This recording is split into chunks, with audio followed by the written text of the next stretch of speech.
For both locals and for our internet audience, there's a couple of things I want to say emphatically about the camp at Standing Rock, North Dakota. The media has tried to give the impression that once the Army Corps of Engineers did not give a right to put the pipeline under the Missouri River, that it was all over. And in fact, the Sioux elders extinguished the ceremonial fires and went back to the reservation. But it is not over. New fires were lit, the younger members of the tribe remained, and the camp is still in existence. And all of the construction equipment, though it's covered in snow and ice right now, is still poised right by the Missouri River, waiting for the inauguration of Donald Trump and a lightening of the weather, and the construction is likely to begin again. So the camp is still there. The need to keep the camp open and there is just as relevant today as it was back in the summer when the camp was first founded. Now, winter in North Dakota is at best harsh, but Christmas week, it was literally life-threatening. Driving into a blizzard is an experience that gives good cause for a life insurance company to cancel your insurance. And even when the snow dies down, the wind blows, and I've never seen anything like it. It was like a rapidly flowing river over the road that was just a couple of feet deep, but that just covered the glistening ice on the road that made it such that your brakes were more of an insult than a help. It was almost impossible. So I'm glad that I'm alive to be with you today, and it was anything but certain at several points along the trip. Yeah. Once there, we met representatives of many tribes of American Indians who have joined with the Sioux to remain in the 3 protest camps at the site of the construction of the Dakota Access Pipeline. But I also met indigenous people from Norway who recognized the plight going on with American indigenous First Nation people who were there to support them. I even met Palestinians who had left Palestine to come and be a part of this camp because they felt what Americans have done to Indians here is similar to what Israelis have done to Palestinians on the West Bank. The stated intent of the camp is to both welcome all who wish to come and to run the camp based on a shared community leadership. There are no longer Sioux elders who are in charge of the camp. They're trying to foster a community of leaders. And that's a wonderful opportunity for building a diverse and inclusive community.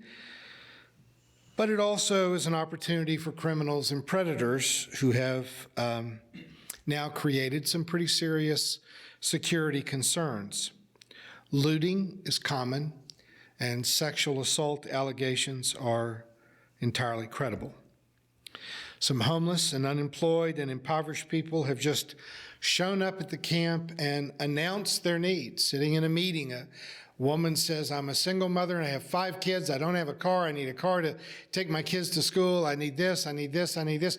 All things that she needed before that camp was ever established. But the openness and the intentional inclusivity is such that it's drawing people that are hoping to usurp the goodwill of the tribe that is keeping the camp open.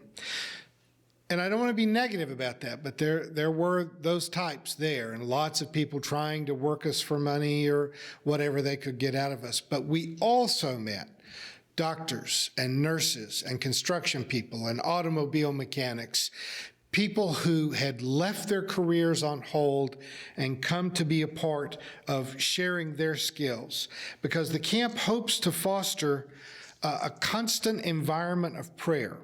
And the sacred fires are tended in careful observance of Sioux tradition. Ritual smudge pots and ceremonial use of lavender and tobacco are ever present.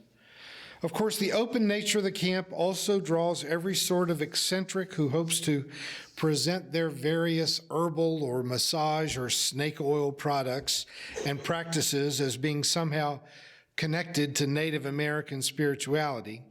Seems like almost everyone we met had a shtick, a grand story about how they had discovered how the oil refined from the bone marrow of buffaloes cures cancer. They've reinvented the Native American way of tanning deer hides.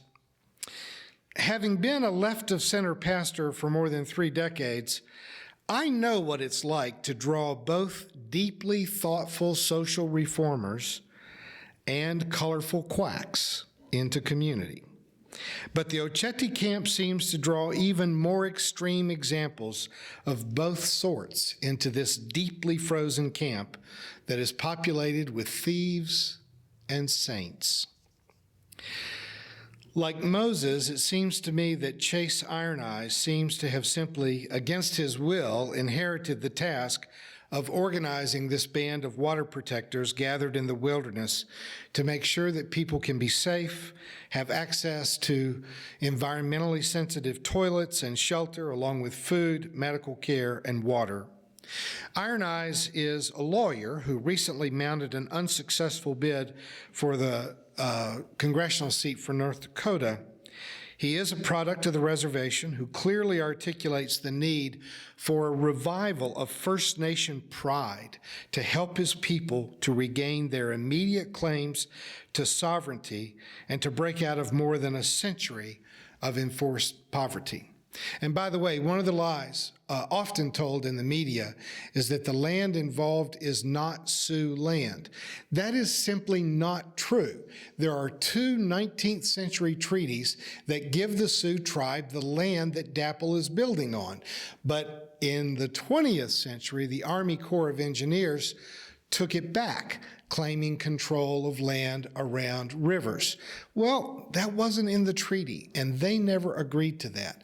But there's an insistence in the media that this is not Sioux land. Well, it is. It is Sioux land, and it is the source of water for everyone that lives on a reservation that has more than 1 million acres and tens of thousands of people living on it.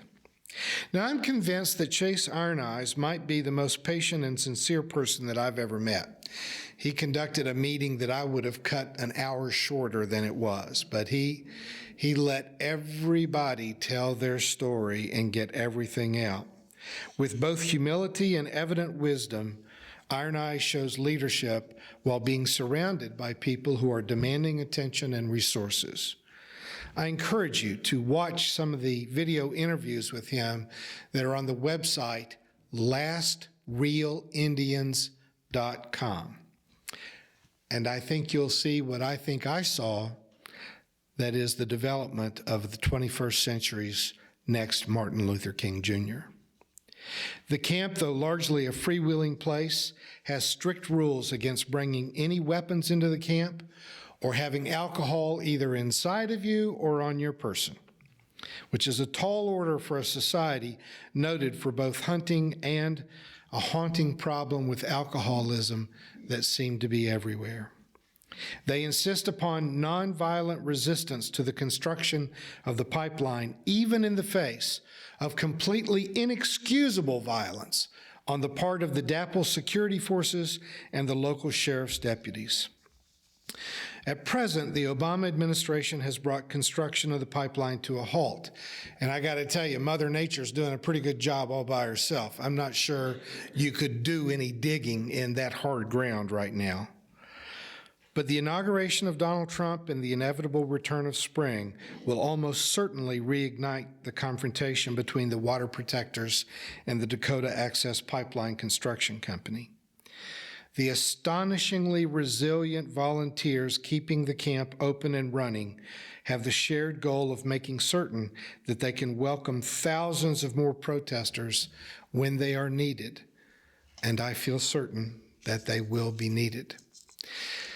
This was an important journey for me personally, and I would not have made it there and back without Dan Goodwin's help, and I can't thank Dan enough for being a cockeyed optimist when I was more than ready to turn around and head south again. Yes. And at one point, I asked Dan, if someone were to give you the title to every scrap of land in North and South Dakota, would you take it? And he said no.